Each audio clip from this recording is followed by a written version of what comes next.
தஞ்சாவூர் மாவட்டம் திருவிடைமருதூர் வட்டத்துக்குட்பட்ட மணலூர், கஞ்சனூர், கோட்டூர், துகிலி, திருக்கோடிக்காவல், மகாராஜபுரம் ஆகிய ஊராட்சிகளுக்கு கஞ்சனூர் தனியார் திருமண மண்டபத்தில் ஒன்றிய துணை பெருந்தலைவர் அண்ணாதுரை தலைமையில் மக்களுடன் முதல்வர் சிறப்பு முகாம் நடைபெற்றது. இந்நிகழ்ச்சியில் வருவாய்த்துறை, மின்சாரத்துறை, சமூக நலத்துறை, கால்நடைத்துறை, மருத்துவத்துறை, காவல்துறை உள்ளிட்ட துறை சார்ந்த அதிகாரிகள் கலந்து கொண்டு பொதுமக்களிடம் மனுக்களை பெற்றனர். இதில் சிறப்பு அழைப்பாளராக திருவிடைமருதூர் சட்டமன்ற உறுப்பினரும் தமிழக அரசின் தலைமை கொறடாவுமான கோவி செழியன் கலந்து கொண்டு பொதுமக்களிடமிருந்து மனுக்களை பெற்றுக்கொண்டு உரிய நடவடிக்கை எடுப்பதாக உறுதியளித்தார். மதுரை போக்குவரத்து கழகத்திற்கு சொந்தமான அரசு பேருந்து மதுரை பெரியார் பேருந்து நிலையத்திலிருந்து சிவகங்கை மாவட்டம் கீழராங்கியம் கிராமத்திற்கு செல்கிறது. இப்பேருந்து அல்லிநகரம் அருகே வரும்போது மழை பெய்ததால் பேருந்தின் மேற்கூரையில் இருந்து மழைநீர் ஒழுகி பேருந்தில் பயணம் செய்த மாணவர்களும் அவர்களின் புத்தக பைகளும் நனைந்து மிகவும் அவதிப்பட்டனர். இதனை பேருந்தில் பயணம் செய்த பயணி தனது செல்போனில் வீடியோ பதிவிட்டு சமூக வலைதளங்களில் வெளியிட்டுள்ளார். தற்போது இந்த வீடியோ வைரலாக பரவி வருகிறது. இந்நிலையில் தமிழ்நாடு அரசு பழைய பேருந்துகளை முறையாக பராமரிக்க வேண்டும் என்று பொதுமக்கள் கோரிக்கை விடுத்துள்ளனர்.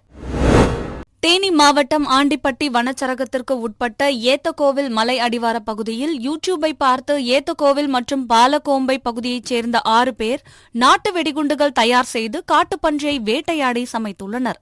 இதுகுறித்து தகவல் அறிந்து சென்ற வனச்சரகர் அருள் தலைமையிலான வனத்துறையினர் ஏத்தகோவில் பகுதியைச் சேர்ந்த முனியப்பன், அழகநாதன், அழகர், ராமர் மற்றும் பாலகோம்பை பகுதியைச் சேர்ந்த குமார், ராமர் ஆகிய 6 பேரை கைது செய்து விசாரணை மேற்கொண்டு வருகின்றனர். சென்னை கும்மிடிப்பூண்டி மார்க்கத்தில் அவ்வப்போது பச்சையப்பன் மற்றும் மாநில கல்லூரி மாணவர்கள் இடையே மோதல் சம்பவங்கள் ஏற்பட்டு வருகின்றன. இந்நிலையில் சென்னை கும்மிடிப்பூண்டி சூலூர்பேட்டை ரயில் மார்க்கத்தில் காவல்துறையினர் தீவிர கண்காணிப்பில் ஈடுபட்டிருந்தனர். அப்போது சூலூர்பேட்டையில் இருந்து சென்னை நோக்கி செல்லும் புறநகர் ரயில் கும்மிடிப்பூண்டி ரயில் நிலையத்தில் நின்றபோது அதிலிருந்து இறங்கிய பச்சையப்பன் கல்லூரியைச் சேர்ந்த 2 மாணவர்கள் மீது சந்தேகமடைந்த ரயில்வே போலீசார் அவர்களை சோதனை செய்தபோது மாணவர்களது இடுப்பில் பட்டா கத்தி மறைத்து வைத்திருந்தது தெரியவந்தது. இதனையடுத்து அவர்களை கைது செய்த போலீசார் விசாரணை மேற்கொண்டு வருகின்றனர். திருச்சி மாவட்டம் துவரங்குறிச்சி கே நகர் பகுதியைச் சேர்ந்தவர் இக்பால். இவரது மகன் முகமது ஆஷிக். இவர் தனியாருக்கு சொந்தமான 40 அடி ஆழமுள்ள கிணற்றில் சடலமாக மிதந்துள்ளார். இதனை கண்ட அப்பகுதி மக்கள் இதுகுறித்து துவரங்குறிச்சி காவல்துறையினருக்கு தகவல் அளித்தனர். இதன் பேரில் சம்பவ இடத்திற்கு வந்த காவல்துறையினர், தீயணைப்புத் துறையினர் உதவியோடு முகமது ஆஷிக் உடலை கைப்பற்றி பிரேத பரிசோதனைக்காக மணப்பாறை அரசு மருத்துவமனைக்கு அனுப்பி வைத்தனர். மேலும் சம்பவம் குறித்து துவரங்குறிச்சி காவல்துறையினர் வழக்கு பதிவு செய்து விசாரணை மேற்கொண்டு வருகின்றனர். தூத்துக்குடி மாவட்டம் சாத்தான்குளம் அருகே டிகேசி நகர் காட்டுப்பகுதியில் கடந்த 6 ஆண்டுகளுக்கு முன்பு கல்குவாரி செயல்பட்டு வந்துள்ளது. கற்களை வெட்டி எடுத்ததினால் ஏற்பட்ட பள்ளங்கள் மூடப்படாத நிலையில் அங்கு கடந்த 2 ஆண்டுகளுக்கு முன்பு பழைய பிளாஸ்டிக் பொருட்களை சேகரிக்கும் நிறுவனத்தினர் பிளாஸ்டிக் கழிவுப் பொருட்களை கொட்டியதாக கூறப்படுகிறது. இந்நிலையில் இரவு பிளாஸ்டிக் கழிவுப் பொருட்கள் திடீரென தீப்பிடித்து எரிந்துள்ளது. இதனால் ஏற்பட்ட புகை மூட்டம் அருகில் உள்ள கிராமங்களான டிகேசி நகர், தோப்பூர், தைலாபுரம், சமத்துவபுரம், ஆனந்தபுரம் உள்ளிட்ட கிராமங்களை சூழ்ந்ததால் குடியிருப்பு பகுதியில் உள்ள பொதுமக்கள் கண்ணெரிச்சல் மற்றும் மூச்சு திணறலால் பாதிக்கப்பட்டனர்.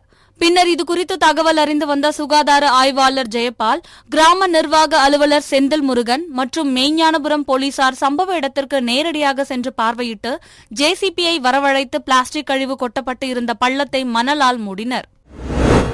விபத்து உயிரிழப்புகளை தடுக்கும் வகையில் இருசக்கர வாகனங்களை ஓட்டி செல்பவர்கள் மட்டுமல்லாமல் பின்னிருக்கையில் அமர்ந்து பயணிப்பவர்களும் தலைக்கவசம் அணிய வேண்டும் என வலியுறுத்தி திருவாரூர் மாவட்டம் மன்னார்குடியில் தனியார் கல்லூரி மற்றும் சமூக சேவை சங்கம் சார்பில் ஹெல்மெட் விழிப்புணர்வு பேரணி நடைபெற்றது.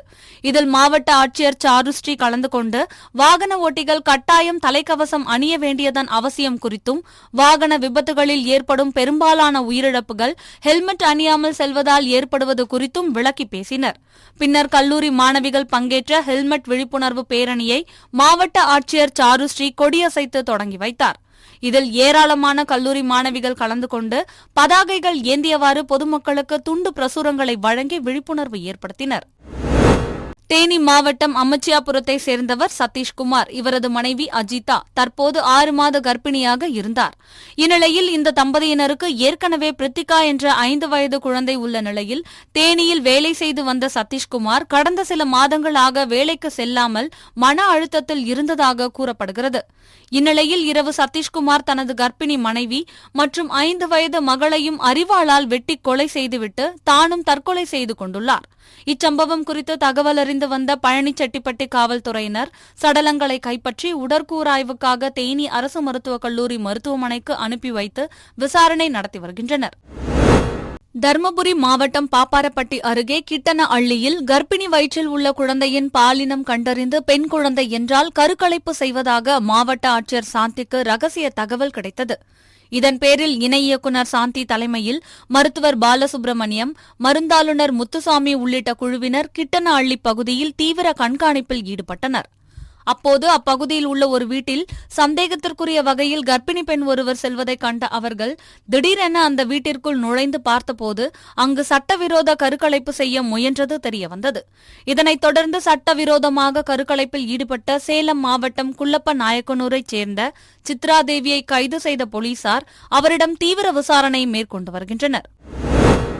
ஈரோடு மாவட்டம் சத்தியமங்கலம் அடுத்த புஞ்சை புளியம்பட்டி நகராட்சியில் தினசரி காய்கறி சந்தை செயல்பட்டு வருகிறது. கடந்த சில நாட்களுக்கு முன்பு இந்த காய்கறி சந்தை பழுதடைந்ததால் புதியதாக காய்கறி சந்தை கட்டப்பட்டு தற்போது பயன்பாட்டுக்கு வந்துள்ளது. இந்நிலையில் கடந்த திங்கட்கிழமை புதியதாக கட்டப்பட்டுள்ள தினசரி மார்க்கெட்டிற்கு நகராட்சி நிர்வாகம் அழைப்பு விடுத்ததாக கூறப்படுகிறது. ஆனால் தங்களுக்கு முறையாக கடைகளை ஒதுக்கப்படவில்லை என்றும் இதுகுறித்து பலமுறை நகராட்சி நிர்வாகத்திற்கு மனு கொடுத்தும் எவ்வித நடவடிக்கையும் எடுக்கப்படவில்லை என்றும் கூறி விவசாயிகள் மற்றும் வியாபாரிகள் தாங்கள் விற்பனைக்காக கொண்டு வந்த காய்கறிகளை சாலையில் கொட்டி போராட்டத்தில் ஈடுபட்டனர். திருச்சி மாவட்டம் தொட்டியம் அடுத்துள்ள மணமேடு கிராமத்தைச் சேர்ந்தவர் திருநாவுக்கரசு என்பவரது மகள் கிருத்திகா. இவர் அதே பகுதியில் உள்ள அரசு பள்ளியில் 2ஆம் வகுப்பு படித்து வருகிறார். மாலை பள்ளி முடிந்து வீட்டிற்கு வந்த மாணவி தந்தையிடம் தின்பண்டம் வாங்க காசு கேட்டு 5 ரூபாய் நாணயத்தை வாங்கிக் கொண்டு அதை வாயில் வைத்துக் கொண்டு கடைக்கு சென்றுள்ளார். அப்போது எதிர்பாராத விதமாக நாணயத்தை சிறுமி விழுங்கியதால் மூச்சு திணறல் ஏற்பட்டுள்ளது. இதனையடுத்து திருநாவுக்கரசு அக்கம் பக்கத்தினர் உதவியுடன் மகளை மீட்டு சிகிச்சைக்காக முசிறி அரசு மருத்துவமனைக்கு அழைத்துச் சென்றுள்ளார். இதனையடுத்து மேல் சிகிச்சைக்காக திருச்சி அரசு தலைமை மருத்துவமனைக்கு அழைத்துச் சென்ற நிலையில் அங்கு மருத்துவர்கள் துரிதமாக செயல்பட்டு சிறுமியின் உயிரை காப்பாற்றினர். இதனையடுத்து மருத்துவர்களுக்கு சிறுமியின் பெற்றோர் மற்றும் உறவினர்கள் நன்றி தெரிவித்தனர். தர்மபுரி மாவட்டம் பொம்மிடி காமராஜர் நகர் பகுதியைச் சேர்ந்தவர் தமிழரசன். பொக்லைன் இயந்திர ஆபரேட்டரான இவருக்கு ஸ்ரீதேவி என்ற மனைவியும் கனிஷ்கா, ஹாசினி என்ற குழந்தைகளும் உள்ளனர். கணவன் மனைவிக்கும் இடையே ஏற்பட்ட குடும்ப தகராறு காரணமாக ஸ்ரீதேவி தனது பெரிய குழந்தையின் காலை தனது காலுடன் கட்டிக்கொண்டு சிறிய குழந்தையை கையில் தூக்கிக் கொண்டு அருகே உள்ள விவசாய கிணற்றில் குதித்து தற்கொலை செய்து கொண்டுள்ளார். இதுகுறித்து தகவல் அறிந்து வந்த தீயணைப்புத் துறையினர் பொதுமக்கள் உதவியுடன் 3 சடலங்களையும் கைப்பற்றி காவல்துறையிடம் ஒப்படைத்தனர். பின்னர் சம்பவ இடத்திற்கு வந்த பொம்மிடி போலீசார் சடலங்களை கைப்பற்றி வழக்கு பதிவு செய்து தீவிர விசாரணை நடத்தி வருகின்றனர். நெல்லை மாவட்ட திசையன்விளையில் இருந்து சென்னை நோக்கி 30 பயணிகளுடன் ஆம்னி பேருந்து சென்று கொண்டிருந்துள்ளது. பேருந்தானது திருச்சி மன்னார்புரம் அருகே வந்தபோது பேருந்தின் டயர் வெடித்து தீ விபத்து ஏற்பட்டுள்ளது. இதனையடுத்து பேருந்தில் இருந்த பயணிகள் அனைவரும் உடனடியாக வெளியேற்றப்பட்ட நிலையில் தீ மளமளவென பரவி பேருந்து முழுவதும் பற்றி எரிந்துள்ளது. பின்னர் இதுகுறித்து தகவல் அறிந்து வந்த கண்டோன்மெண்ட் தீயணைப்புத் துறையினர் 1 மணி நேரம் போராடி தீயை அணைத்தனர். மேலும் இந்த விபத்து குறித்து போலீசார் விசாரணை மேற்கொண்டு வருகின்றனர். திண்டுக்கல்லைச் சேர்ந்தவர் பவித்ரன். இவர் சமூக வலைதளங்கள் மூலமாக தனது மனைவியை வைத்து பாலியல் தொழில் செய்து வருகிறார். இந்த நிலையில் கடந்த 21ஆம் தேதி இரவு பெண்ணின் வீட்டிற்கு சென்ற காவல்துறையினர் அந்த பெண்ணிடம் 1 லட்சம் ரூபாய் பணம் கேட்டு மிரட்டியுள்ளனர். இதைத் தொடர்ந்து அந்த பெண் கொடுத்த வழக்கில் உயர்காவல் அதிகாரிகள் விசாரணை மேற்கொண்டனர். அதில் குற்றம் உறுதியானதை அடுத்து இந்த வழக்கில் திருப்பூர் ஆயுதப்படை காவலர்கள் கோபால்ராஜ், சோமசுந்தரம், நீலகிரி சோலூர் மட்டம் காவல் நிலைய காவலர் லட்சுமணன் மற்றும் இவர்களுக்கு உதவி செய்த ஜெயராமன், ஹரீஷ், அருண்குமார் என 6 பேரை நல்லூர் போலீசார் கைது செய்தனர். திண்டுக்கல் மாவட்டம் கொடைக்கானல் ஃபேரி ஃபால்ஸ் பகுதியில் தோட்டக்கலைத்துறை ஆராய்ச்சி நிலையம் உள்ளது. இங்கு பல்வேறு பழவகைகள் மட்டுமின்றி உரங்கள் தயாரிப்பது குறித்து ஆராய்ச்சி செய்யப்பட்டு வருகிறது. இங்கு வெளிநாடு பகுதியில் இருந்து கொண்டுவரப்பட்ட மருத்துவ குணம் கொண்ட அரிய வகை பழவகையான கிவி பழங்கள் வைத்து பராமரிக்கப்பட்டு வந்தது. தொடர்ந்து விவசாயிகளுக்கும் இந்த பழவகை நாற்றுகள் விற்பனை செய்யப்பட்டு வந்த நிலையில் தற்போது அந்த பகுதியில் பராமரிக்கப்படாமல் புதர்கள் மண்டி காணப்படுவதால் கிவி பழங்கள் கொடைக்கானல் தோட்டக்கலை ஆராய்ச்சி நிலைய பகுதியில் அழியும் அபாயம் இருந்து வருகிறது. சென்னையில் இருந்து தூத்துக்குடி செல்வதற்காக பாலச்சந்தர் மற்றும் அவரது மனைவி இலக்கியா, பாலச்சந்தரின் நண்பர் அன்வர் அலி, இவரது மனைவி பசிலா ஆகிய 4 பேரும் சென்னையிலிருந்து தூத்துக்குடிக்கு காரில் சென்று கொண்டிருந்தனர். காரை பாலச்சந்தர் என்பவர் ஓட்டிச் சென்ற நிலையில் திருச்சி மாவட்டம் துவரங்குறிச்சி அடுத்த மோரணி மலை அருகே கார் சென்று கொண்டிருந்த போது காரின் டயர் வெடித்ததில் ஓட்டுநரின் கட்டுப்பாட்டை இழந்த கார் சாலையோர பள்ளத்தில் இருந்த மரத்தின் மீது மோதியதால் கார் தீப்பற்றி எரிய தொடங்கியது.